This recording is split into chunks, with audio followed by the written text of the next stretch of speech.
Hi friends, ഇന്ന് നമുക്ക് super easy ആയിട്ടുള്ളൊരു ഫിഷ് കറി റെഡിയാക്കാം. കുക്കിംഗ് ഒട്ടും അറിയാത്തവർക്ക് പോലും വളരെ ഈസി ആയിട്ട് തയ്യാറാക്കാൻ പറ്റുന്ന ഒരു ഫിഷ് കറിയാണിത്. ബാച്ചിലേഴ്സിനൊക്കെ പറ്റിയൊരു റെസിപ്പിയാണ്. അപ്പോൾ നമുക്ക് വീഡിയോയിലോട്ട് പോവാം. ഫിഷ് കറി മിക്സ് വെച്ചിട്ടാണ് നമ്മൾ ഈ ഒരു മീൻ കറി തയ്യാറാക്കുന്നത്. അപ്പോൾ ഇതാണ് ആ ഒരു പ്രൊഡക്റ്റ്. ഈ ഒരു പ്രൊഡക്റ്റ് വെച്ചിട്ടാണ് നമ്മളിന്ന് സൂപ്പർ ടേസ്റ്റി ആയിട്ടുള്ള ഫിഷ് കറി തയ്യാറാക്കുന്നത്. ടെന്നീജോസ് എന്ന കമ്പനിയുടെ ഒരു ഫിഷ് കറി മിക്സാണ് നമ്മളിന്ന് യൂസ് ചെയ്യുന്നത്. അപ്പോൾ ഇത് ഞാൻ യൂസ് ചെയ്തിട്ട് വളരെ നല്ലൊരു പ്രൊഡക്റ്റായിട്ട് തോന്നി. അതുകൊണ്ടാണ് നിങ്ങൾക്കായിട്ടൊന്ന് സജസ്റ്റ് ചെയ്യുന്നത്. നിങ്ങളൊന്ന് ട്രൈ ചെയ്ത് നോക്കൂ. ഈ ഒരു കറി മിക്സ് വെച്ചിട്ട് നമ്മൾ ഫിഷ് കറി തയ്യാറാക്കുമ്പോൾ നമുക്ക് വേറെ എക്സ്ട്രാ ഒന്നിൻ്റെ ആവശ്യമില്ല. ഫിഷും അതിൻ്റെ കൂടെ കുറച്ച് വാട്ടറും കൂടി ആഡ് ചെയ്ത് നമുക്ക് അടിപൊളിയായിട്ടുള്ള ഫിഷ് കറി തയ്യാറാക്കാം. 100 ഗ്രാമിൻ്റെ ഒരു കറി മിക്സാണിത്. അപ്പോൾ ഇത് വെച്ചിട്ട് നമുക്ക് 1.5 കിലോ വരെയുള്ള മീൻ വെച്ചിട്ട് കറി തയ്യാറാക്കാം. ഞാനിപ്പോൾ ഇതിനായിട്ട് 1/2 കിലോ അളവിൽ നല്ല ദശക്കട്ടിയുള്ള മീൻ എടുത്തിട്ടുണ്ട്. അപ്പോൾ നമുക്ക് ഇതിൽ നിന്ന് ഏകദേശം ഒരു പകുതിയോളം അളവിൽ ചേർത്ത് കൊടുത്താൽ മതി. ഈ ടിന്നൊന്ന് ഓപ്പൺ ചെയ്ത് കഴിയുമ്പോൾ തന്നെ നമുക്ക് നല്ലൊരു ഫിഷ് കറിയുടെ സ്മെല്ലൊക്കെ കിട്ടും. കണ്ടോ, ഇതിലേക്ക് കുടംപുളിയും എല്ലാം ആഡ് ചെയ്തിട്ടുണ്ട്. പിന്നെ നമുക്ക് എക്സ്ട്രാ ഒന്നും ആഡ് ചെയ്യേണ്ട ആവശ്യമില്ല. അപ്പോൾ നമുക്ക് ഫിഷ് കറി തയ്യാറാക്കാനായിട്ട് തുടങ്ങാം. ചട്ടി അടപ്പത്ത് വെച്ചിട്ടുണ്ട്. അതൊന്ന് നന്നായിട്ട് ചൂടായി വന്നപ്പോൾ ഇതിലേക്ക് ഏകദേശം പകുതിയോളം അളവിൽ ഫിഷ് കറി മിക്സ് ചേർത്ത് കൊടുക്കുന്നുണ്ട്. ഇതിലേക്ക് 1/2 ഗ്ലാസ് അളവിൽ വെള്ളം ചേർത്ത് കൊടുക്കുന്നുണ്ട്.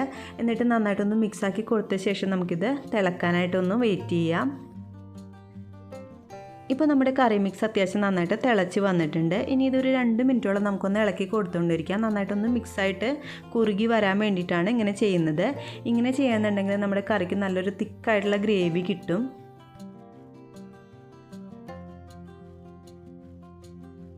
ഇപ്പോൾ ഗ്രേവി നന്നായിട്ട് കുറുകിയിട്ട് എണ്ണയൊക്കെ തിരിഞ്ഞ് വന്നിട്ടുണ്ട്. അപ്പോൾ നമ്മളിതിലേക്ക് എണ്ണ ഒന്നും ആഡ് ചെയ്തിട്ടില്ല കേട്ടോ. ജസ്റ്റ് വെള്ളം മാത്രമേ ആഡ് ചെയ്തിട്ടുള്ളൂ. അതിലുണ്ടല്ലോ എല്ലാം തന്നെ. അതുകൊണ്ട് തന്നെ വേറെ ഒന്നും എക്സ്ട്രാ ആഡ് ചെയ്യേണ്ട ആവശ്യമില്ല. ഇനി നമുക്ക് ഈ കറിയിലേക്ക് ആവശ്യമുള്ള വെള്ളം ഒഴിച്ച് കൊടുക്കാം. വെള്ളം ആഡ് ചെയ്ത് കൊടുത്ത ശേഷം നന്നായിട്ടൊന്ന് മിക്സ് ചെയ്തിട്ട് നമുക്കിത് തിളക്കാനായിട്ട് വെയിറ്റ് ചെയ്യാം. ഇതിലേക്ക് നമ്മളിപ്പോൾ ഉപ്പൊന്നും ആഡ് ചെയ്ത് കൊടുക്കുന്നില്ല കേട്ടോ. അത്യാവശ്യം ഉപ്പുണ്ട്. ലാസ്റ്റ് നോക്കിയിട്ട് വേണമെന്നുണ്ടെങ്കിൽ മാത്രം ആഡ് ചെയ്ത് കൊടുത്താൽ മതി. ഇപ്പോൾ ഗ്രേവി നന്നായിട്ട് തിളച്ച് വന്നിട്ടുണ്ട്. ഇനി ഇതിലേക്ക് നമുക്ക് മീൻ കഷ്ണങ്ങൾ ഓരോന്നായിട്ട് ആഡ് ചെയ്ത് കൊടുക്കാം. ഞാനിപ്പോൾ നെയ്മീനാണ് എടുത്തിരിക്കുന്നത്. നിങ്ങൾക്ക് ഇഷ്ടമുള്ള ഏതൊരു ഫിഷ് വെച്ചിട്ടും ഈ ഒരു കറി റെഡിയാക്കാം. ഇതിലേക്ക് മീൻ കഷ്ണങ്ങളെല്ലാം ചേർത്തിട്ട് ജസ്റ്റ് ഒന്ന് മിക്സ് ചെയ്തിട്ട് തിളച്ച ശേഷം ലോ ഫ്ലെയിമിലിട്ടിട്ട് അടച്ച് വെച്ച് വേവിച്ചെടുക്കാം.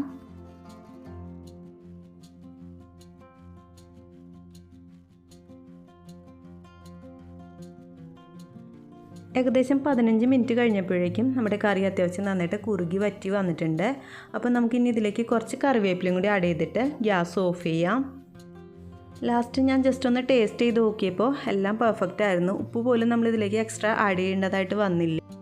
ഈ ഒരു ഫിഷ് കറി മിക്സ് ഇപ്പോൾ എല്ലാ സൂപ്പർ മാർക്കറ്റിലും അവൈലബിൾ ആണ്. അപ്പോൾ എല്ലാവരും വാങ്ങിയിട്ടൊന്ന് ട്രൈ ചെയ്ത് നോക്കിയിട്ട് നിങ്ങളുടെ അഭിപ്രായങ്ങൾ എന്നെ അറിയിക്കാനായിട്ട് മറക്കണ്ട. താങ്ക്